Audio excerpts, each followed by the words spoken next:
Assalamualaikum warahmatullahi wabarakatuh. Sebelumnya, perkenalkan nama saya Medina Triasuti, NPM 032, nomor presensi 05. Di sini saya akan membahas tentang bab akuntansi imbalan kerja, di mana soal yang telah saya kerjakan adalah soal nomor 19.3. Nah, ini adalah soal yang saya pilih dan telah saya kerjakan untuk teman-teman yang mempunyai buku Akuntansi Keuangan Menengah berbasis PSAK buku 2, karangan Dwi Martani dapat membuka bab 19 soal 19.3 halaman 312. Nah, di situ terdapat soal, pada tahun 2015 PT Haritua memiliki posisi saldo terkait program imbalan pasti adalah sebagai berikut. Teman-teman bisa membacanya sendiri. Lalu diminta 1. Hitung beban imbalan pasti tahun 2015 dan liabilitas di laporan posisi keuangan neraca PT Haritua pada tanggal 31 Desember 2015 dan buat jurnal yang dibutuhkan.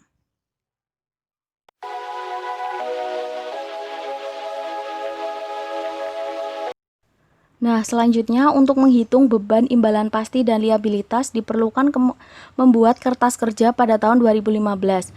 Nah, untuk membuatnya diperlukan langkah-langkah sebagai berikut. Yang pertama adalah memasukkan saldo awal nilai kini kewajiban imbalan pasti atau NKKIP yaitu sebesar 225 juta. Selanjutnya nilai wajar aset program atau NWAP sebesar 175 juta dan penghasilan komprehensif lain sebesar 10.070.500 rupiah.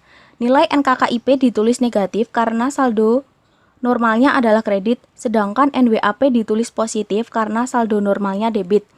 Nilai penghasilan komprehensif lain ditulis negatif karena bersaldo kredit. Yang kedua, menghitung posisi bersih kolom memo dengan membandingkan nilai saldo debit dengan kredit. Dalam soal ini, nilai saldo kredit pada kolom memo lebih besar dibandingkan dengan saldo debit, maka mengalami defisit. Kemudian kelebihan saldo defisit ini akan diakui sebagai liabilitas di laporan posisi keuangan atau neraca.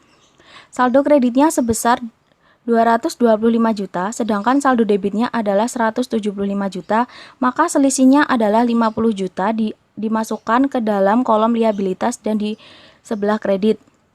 Yang ketiga, memasukkan biaya jasa kini pada kolom beban di sebelah debit, pada kolom NKKIP di sebelah kredit sebesar 18 juta.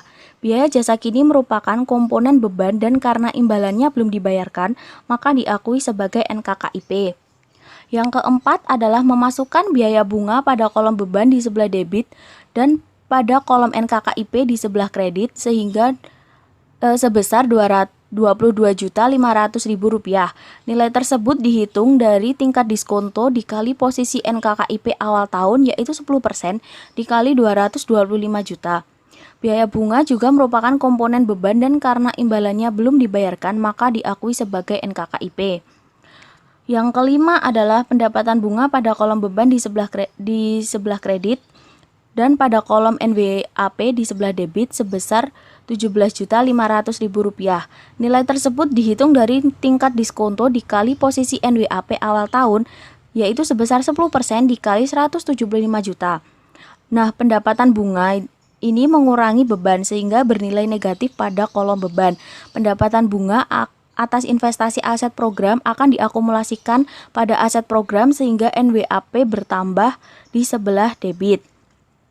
Untuk langkah yang keenam yaitu iuran sebesar 25 juta dibayar perusahaan sehingga terjadi kas keluar maka ditulis negatif atau dikredit. Iuran dibayarkan ke dana pensiun dan diakumulasikan sebagai aset program sehingga NWAP bertambah. Untuk langkah yang ketujuh yaitu imbalan yang dibayarkan oleh dana pensiun tahun ini sejumlah 12 juta. Perlu diingat bahwa pembayaran dilakukan oleh dana pensiun sehingga tidak mengurangi kas perusahaan, melainkan diambil dari aset program atau NWAP. Pembayaran imbalan menyebabkan penurunan aset program atau NWAP di kredit dan kewajiban perusahaan ke pensiunan berkurang atau NKKIP di debit. Nah, langkah yang kedelapan adalah pada akhir periode aktuaris akan menyampaikan posisi NKKIP akhir tahun dengan asumsi aktuaria terkini. Sementara mutasi saldo NKKIP juga sudah dicatat sepanjang tahun sehingga bisa terjadi perbedaan antara saldo akhir. NKKIP menurut pencatatan dengan saldo NKKIP terkini yang dihitung aktuaris. Perbedaan nilai inilah yang menimbulkan keuntungan atau kerugian aktuarial dalam bentuk penurunan atau kenaikan nilai NKKIP menuju nilai versi perhitungan terkini dari aktuaris. Nah, berdasarkan pencatatan yang ada, saldo NKKIP akhir adalah Rp253.500.000 dihitung dari 225 juta ditambah 18 juta ditambah Rp22.500.000 dikurangi 12 juta. Sedangkan saldo akhir menurut aktuaria adalah sebesar 260 juta. Perbedaan ini menyebabkan peningkatan nilai NKKIP sebesar Rp6.500.000 di sebelah kredit dari Rp253.500.000 menjadi Rp260 juta.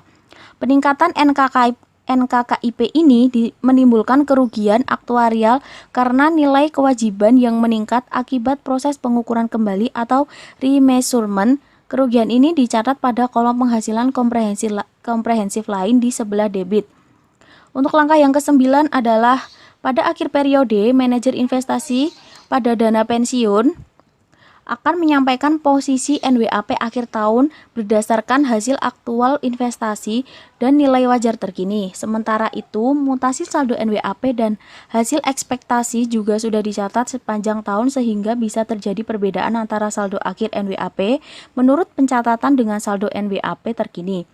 Perbedaan ini juga dapat menimbulkan keuntungan atau kerugian aktuarial dalam bentuk kenaikan atau penurunan nilai NWAP menuju nilai versi perhitungan terkini. Nah, berdasarkan pencatatan yang ada, saldo NWAP akhir adalah Rp205.500.000 yang dihitung dari Rp175 juta ditambah Rp17.500.000 ditambah Rp25 juta dikurangi Rp12 juta.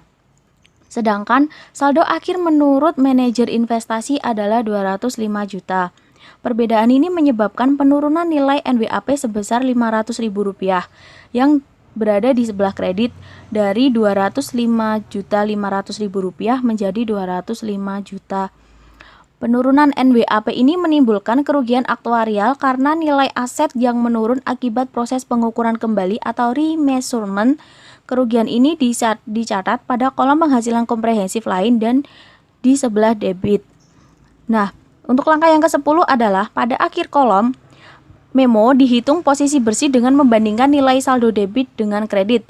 Dalam soal ini, posisi kredit bernilai 260 juta dan posisi debit adalah sebesar 205 juta.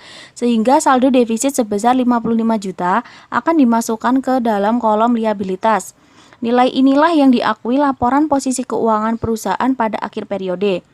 Selanjutnya untuk langkah yang ke-11 adalah menghitung saldo akhir kelompok jurnal umum yaitu dengan menjumlahkan kolom beban senilai 23 juta sebelah debit, kolom kas senilai 25 juta sebelah kredit, dan kolom penghasilan komprehensif lain untuk tahun berjalan sebesar 7 juta di sebelah debit. Saldo debit pada penghasilan komprehensif lain mencerminkan kerugian.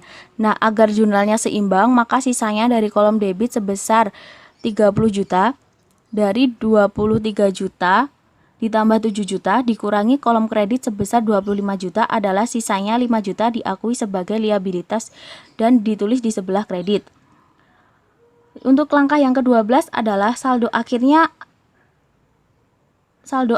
adalah pada kolom penghasilan komprehensif lain adalah Rp3.070.500 dihitung dari Rp10.070.500 dikurangi 7 juta. Saldo pada kolom liabilitas adalah 55 juta dari 50 juta ditambah 5 juta dari liabilitas pada tahun yang berjalan.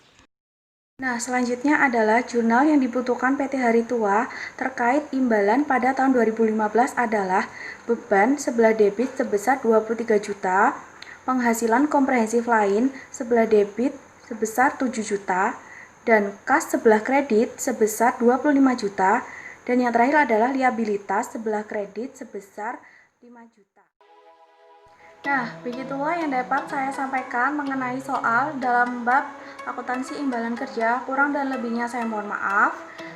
Saya cukupkan sekian. Wassalamualaikum warahmatullahi wabarakatuh. Terima kasih.